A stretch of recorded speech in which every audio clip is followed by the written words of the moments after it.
July. Good morning, everybody. Welcome to the January 2026 meeting of the Albany County Business Development Corporation. Start off with roll call. Alan Alexander, myself, present. Diana, present. Alan Michaels is excused. Marcus Pryor. Here. Daniel Scarn. Here. Susan Pino. Yeah. And Lucas Rogers. Here. Thank you. Next up, we will need to review and approve the meeting minutes from October 21st, 2025. Has everyone had a chance to review the prior meeting minutes? Are there any questions, edits, or comments on those minutes? Hearing none, is there a motion to approve the minutes? So moved. Thank you. Second? Second. Thank you. Any other discussion? Hearing none, all in favor? Aye. Opposed? Motion carries. Meeting minutes are approved from the last meeting on October 21st. Next up on the agenda is to introduce our newest board member, although he's not new to many of us in this room, Lucas Rogers.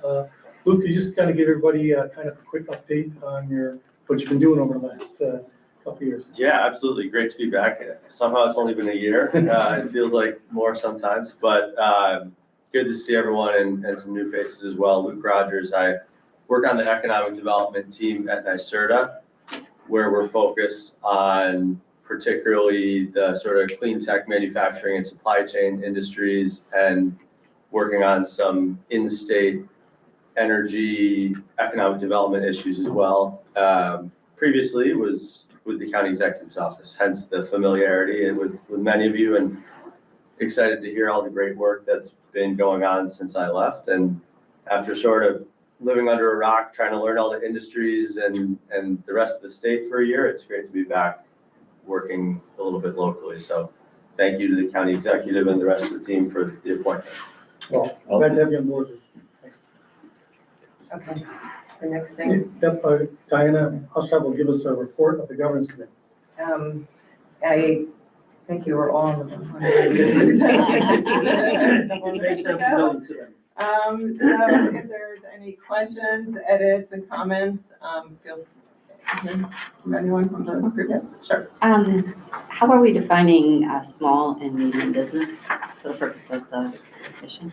I think there's a federal. State laws. Typically the SBA looks at it as small to medium-sized businesses under 500 employees. Thank you. And the federal government is, in the state as well, is smaller, Oh, is it? Yeah. What's in the state? 100. Oh, 100. 100 state, 500 for at the federal level. And this is not a divergence from our previous mission, correct? This is consistent with what our mission has been since we defederalized. Which of those definitions do we use?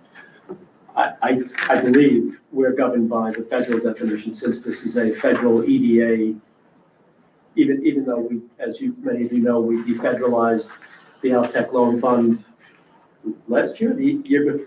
21. 21? Wow. But I still think, Madeline might be the person to ask, although I know her connectivity is a little difficult, but I believe we're governed by the federal definition, Susan. Thank you. And we have nobody in our portfolio has created or retained more than 500 jobs at this time. And they tend to be, I think, 500 because they tend to be more manufacturing type jobs, so that's why the number is always larger. Okay, hearing, any other comments I should ask? Hearing none, we recommend approval of the governance committee recommendations. Is there a motion? That's the motion, right? Yep, a second? Okay. Second? Second. All right. Any other discussion, comments? Not all in favor? Aye. Opposed? Motion carries, and government committee report has been accepted, and recommendations accepted. I know the next on the agenda is for Madeline to go through the housekeeping items, so I guess we'll do that ourselves, right? Yeah. Okay. So the first up is Resolution 2026-0101, which is confirmation of election of our corporate officers. So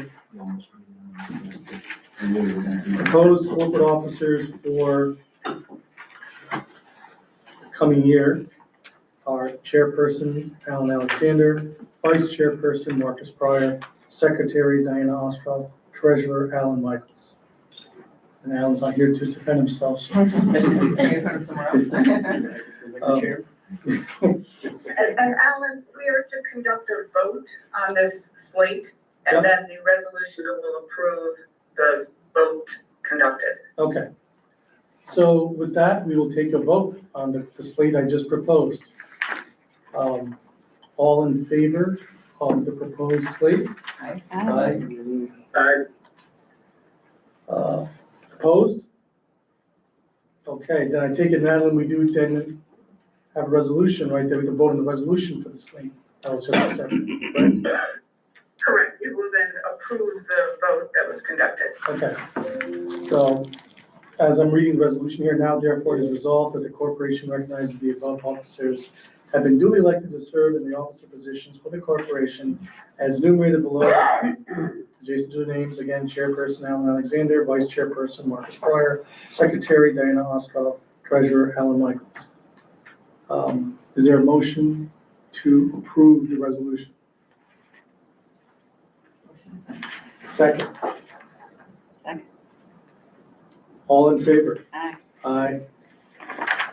Any opposed? Motion carries. Next up is the approval of the mission statement and 2026 performance goals. That is resolution 20. Do we have that one? Yeah, page 4, up on the back side.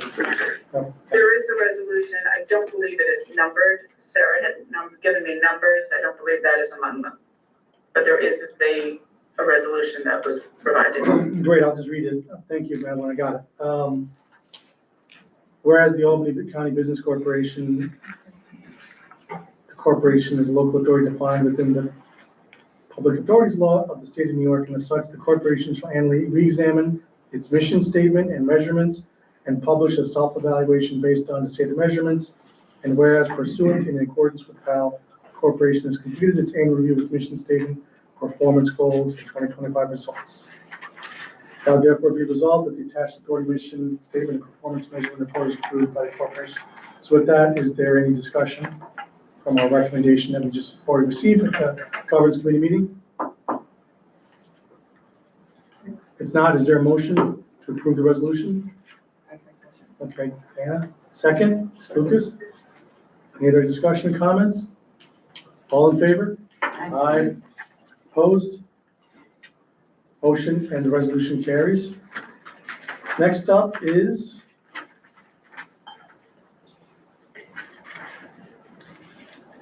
to review or improve our policies. This is resolution 2026-0103, Which is on page 5. page 5. And this is a resolution that we've completed our annual review and approved code of ethics, conflict of interest policy, the whistleblower policy, procurement guidelines, property disposition and acquisition policy, and the investment guidelines, which I think have all been attached to the packet. Has everyone had a chance to review those? Okay, any comments, questions, or edits? Is there a motion to approve resolution 2026-0103? Yes, I can Marcus? second it. First, second, Diana? I'll second it. Any other discussion? All in favor? Aye. Opposed? Resolution carries. With that, I believe we've completed all our annual housekeeping items. And next up is the review of the investment portfolio, but is Amy here? Yeah, no, Mr. Chairman, we had a casualty this morning. Amy came in and abruptly turned around and went home, not feeling well. So Mark Opalka is going to give the report. Mark is our controller and is going to give the report in her absence. Thank you. Thanks, Chair. On page Everybody. 18 of your board packet is the investment policy for the organization. As you can see, all cash is to be invested in bank accounts. Anything that's not subject to FDIC should be collateralized. With that, any excess funds can be invested in U.S. government-backed securities. So the investment portfolio of the agency, we have a cash position of $9.9 million, just shy of 10 million. Of that, 7.6 million is invested in treasury bills, which is backed by the U.S. government.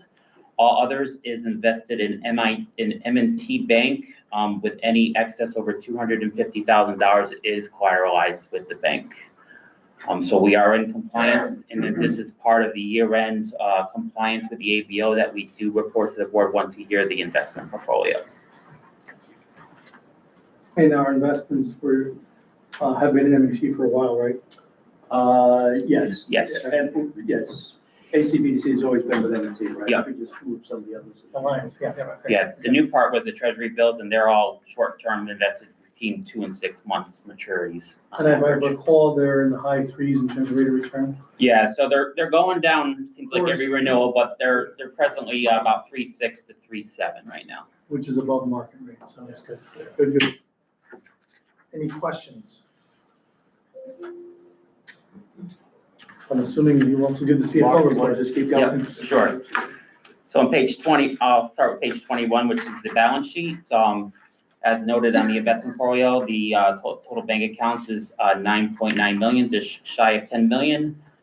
Accounts receivable of 10.2 million, which the loans balance is 10,366,000. Amy wanted me to let you all know that all of the loans are currently all current, and we do have a 100% compliance with all the audit confirmations on all the loans this year. So that total assets of 20,268,000 go into liabilities. The biggest liability, and pretty much the only liability, is due to the Albany County Alliance for the expenses incurred, 347,000. That would be all Q4. So moving on to page 23, budget to actuals. Mark, real quick. Yep. Did Amy make a comment? I know we have our loan quality is exemplary and we've had no delinquent loans. Is she comfortable with the level of the bad debt allowance? Yeah, she's comfortable with that level. She basically did speak to the auditors on that. That's just a requirement now with the audits. So she just used the same percentage that she used last year, and the auditors were comfortable with that. Okay, good. So you can see the good work of the moving to the treasuries. The operating revenues were 719,000, which was almost a split between loan interest and investment and bank interest. So that was compared to a budget of 353,000, and then expenses of 890,000 versus a budget of 737. So for December unaudited, we had a change in net position of a deficit of 170,000 versus a deficit budgeted of 383. So we came ahead of budget.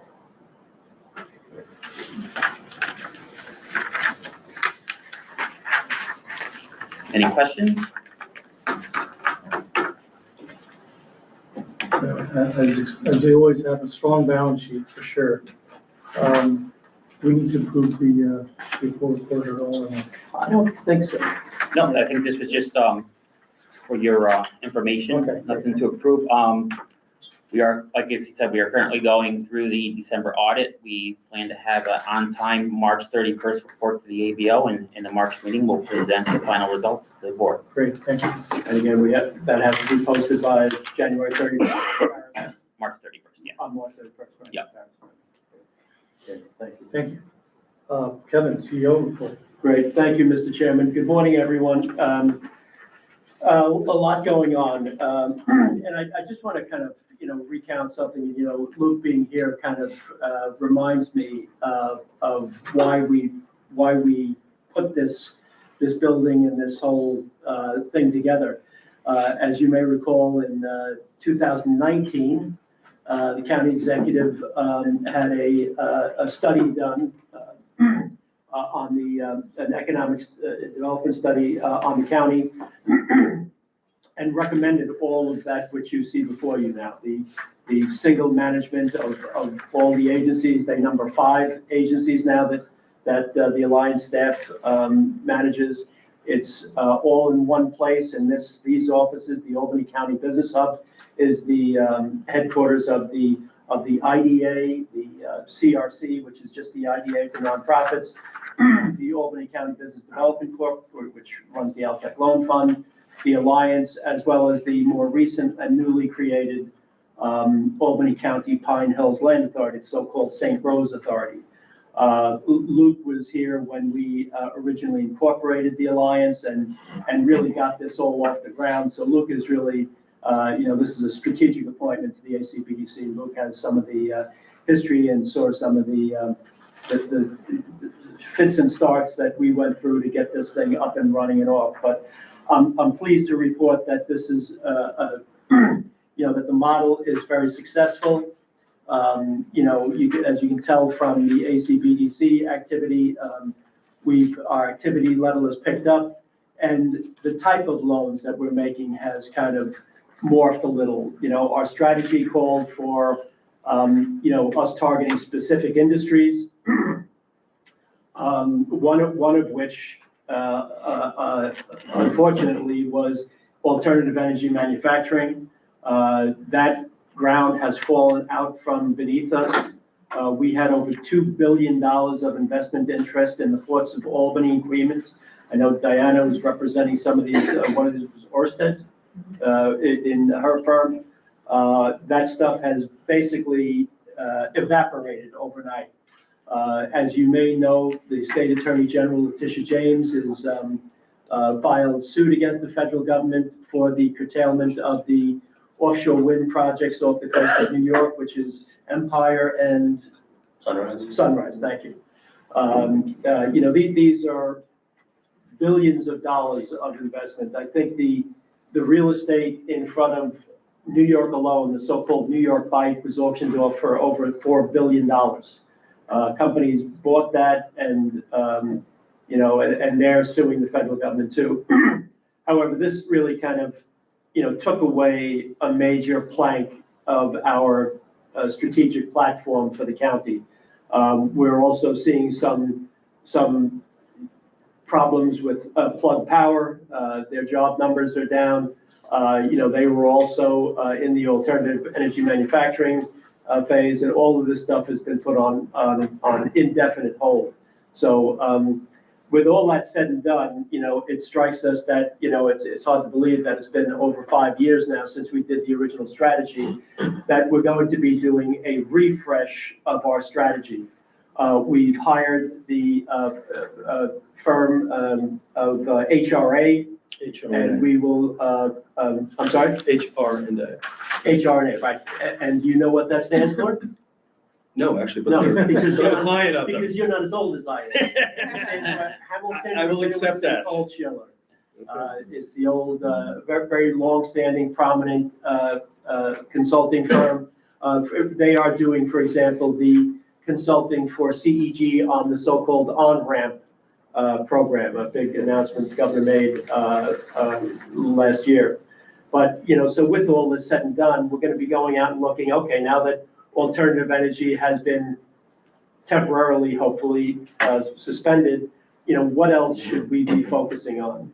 And, so we'll be looking for all the input. I plan on holding a planning session of the boards of all of the organizations that we manage, so that the board members themselves, have some input into this planning process. Because, in my opinion, if you don't have a strategy and you don't stick to it, you don't know what to do, or what, worse yet, what not to do. So we've been pretty disciplined in our investments, and we plan on continuing to do so, but the world around us has shifted a little bit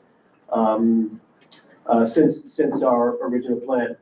But, what we do, and Kevin has done this very well, is when we're talking to companies, we're not just going there talking to them about an Altech loan or an IDA project. It's a blend of incentives that we're now able to offer companies that are coming into us. So we'll oftentimes do an Altech loan coupled with an IDA pilot agreement, and sometimes even a stage act grant.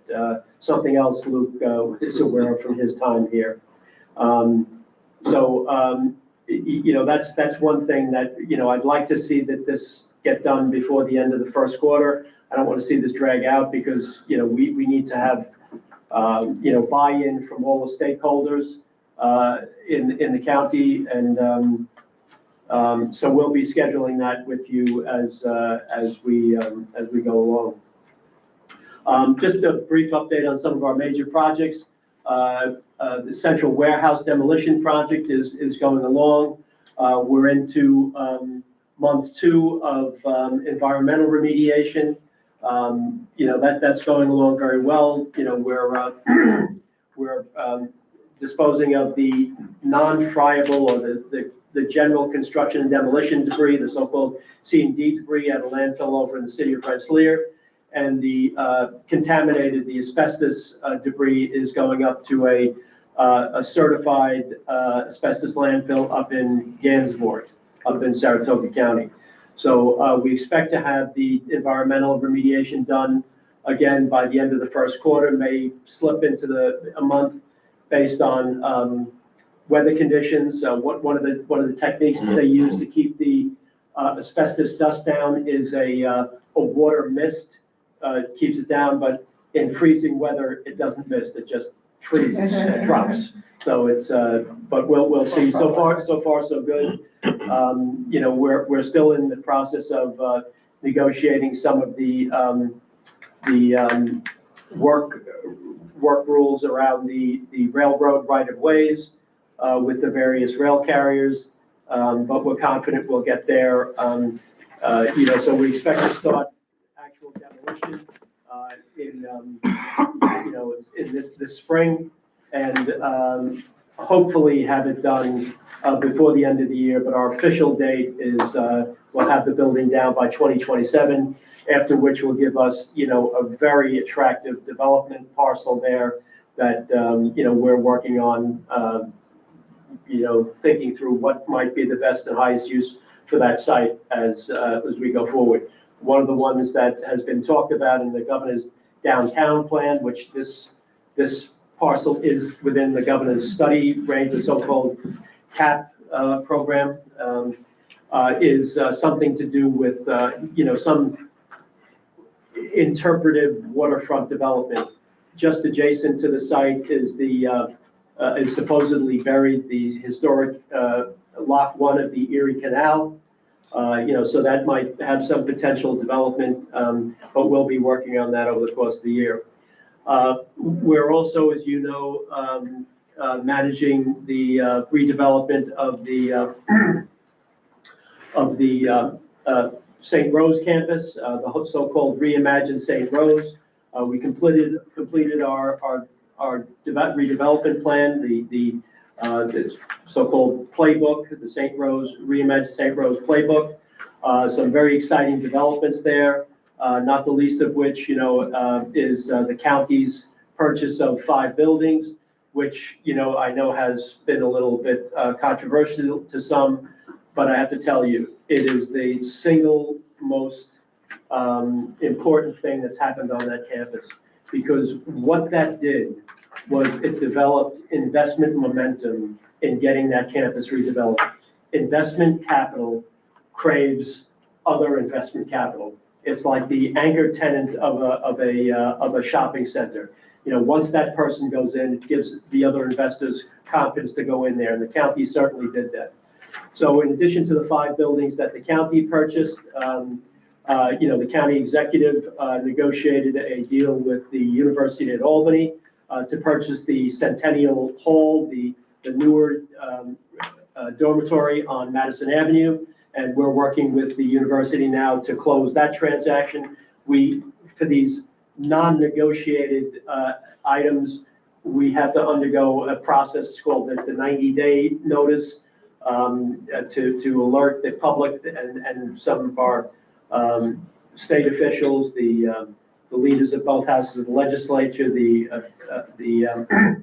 director of the state budget division, and the state controller that these transactions are going ahead. Those are all coming to an end, so we expect to close on those projects very quickly. We've also got some interest from the Henry Johnson Charter School to buy the so-called Alberta's Hall Science Building on the campus of the college. We've had the school in to meet with the Pine Hills Authority Board, and we've also got, several other projects that I'm not at liberty to talk about because they're not yet inked. And, any discussion of that could affect the outcome of a real estate transaction. But it's a lot of interest. The plan called for a significant development for housing. We all know that there's a dearth of housing in our community at all rungs of the spectrum. One of the more attractive ones that was talked about and that came out in the 3 public hearings that we held was for a 55-plus community. Because we can sell these money pits we own and move into somebody else do the maintenance. I'm with you this time, Kevin. Right.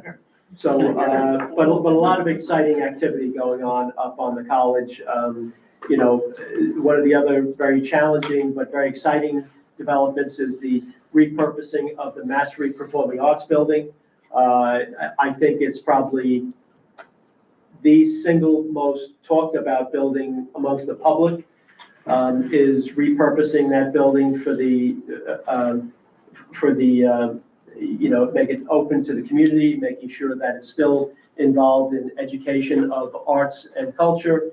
And, we're working with a couple of groups that might be able to come in and take that site over and continue to have it operate the way it has, meaning that it has access to the community, that various organizations can use it. Maria College does their graduation there, and we've got a lot of interest in that. So a lot of exciting things there, a lot of work, but the county executive is dedicated to redeveloping that campus. And I would, I say that, some of the staff hears me say this at all the meetings, but there was an act of political courage that I think the county executive took in taking over this campus. It was not without risk. But I can assure you that if the county executive had not done this, had not called for the creation of the Albany County Pine Hills Land Authority and authorized us to bid $35 million for that campus, that would be an example of urban decay right now.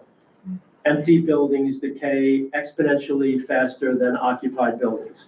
And again, this was not, wildly popular amongst all sectors of our community, but I assure you that this would have added to the decay in the Pine Hills neighborhood, the city of Albany, and our county overall. So, I think he deserves a lot of credit. Some of the media outlets don't always give him that kind of credit, but and this is, I think, going to serve perhaps as a model. St. Rose is not unique.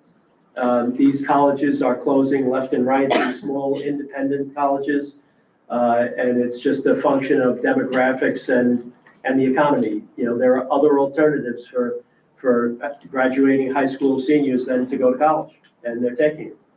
So enough about that. We're also working on the redevelopment of 106 South Pearl Street, the former McDonald's site. We've got some very exciting things that are in the pipeline there, which we'll be announcing shortly. But I'm pleased to say that the state of the economy in Albany County is doing well. It's not without its challenges, but I think once we get our strategic plan redone, we'll be in good shape to hit the ground running and make things happen, as we say at the Alliance, right? Make stuff happen. Did I hear the pool is open at St. Rose? Yeah, it's one of the, despite the county's, attempts to get it out there, it's one of the best kept secrets. Not only is the pool open, but the entire Events and Athletics Center is reopened. It's now owned by the county, and it's open to the public, and they hold classes on Pilates, yoga, taekwondo, pickleball, and now the pool will be reopening. So, resource on the campus, and quite honestly, it's one of the things that some of the developers like, that it's an attraction, to locate other businesses or residences there that, could also in turn have access to the events and athletic center. Using the pool to train badly needed lifeguards, so. Yeah. Oh, right. Anybody right. who needs Yeah. lifeguard My son's training, a send them over. lifeguard, I got it. Yeah. He's getting paid quite well. Yeah. He goes with it. Demand. So that's interesting. So the community, is it like a fee they pay? Is it- No, Really? it is a free service. Wow. All the programs there, the Pilates, Zumba is another one that is going on there, but these are, and, Wow. it's, listen, this is why the community has been so supportive. You hear, the frustrating part about this, many of you know this from your other activities. You get a half a dozen activist negative commentators, and you've got hundreds, if not thousands, of supporters who remain more quiet. So, the things that are going on up there are, we heard this firsthand. We held 3 public hearings at which, we had hundreds of people show up and offer comments, and at which we recorded. Really, really exciting things there. And I think we've got the support of the community. And I think, as we redevelop this, we'll continue to have that. It's not like there's going to be probably some speed bumps along the way. There are going to be some things that some people might not be in favor of. But, again, we stick to the plan. That's the idea here. So that's what we fully expect to do.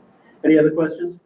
And by the way, we look forward to working with the new mayor in doing this. Chairman of the Pine Hills Neighborhood Authority has met with the mayor, and I believe actually had her tour some of the sites up there, some of the houses, and so we look forward to a robust and active and cooperative relationship. I know Marcus is very active in the new mayor's administration, and he's always made it clear that the doors are open there, and likewise on this side. Any other questions? If not, Mr. Chairman, that concludes my report. Thank you, Kevin. I think our next up is other business. Kevin Carlano, I believe we do have a modification for current loan. Yeah, thank you, Chair. My apologies, this was a slight oversight on my part. It was mentioned in the renewal, but not clear, so closing counsel thought we should make it more clear.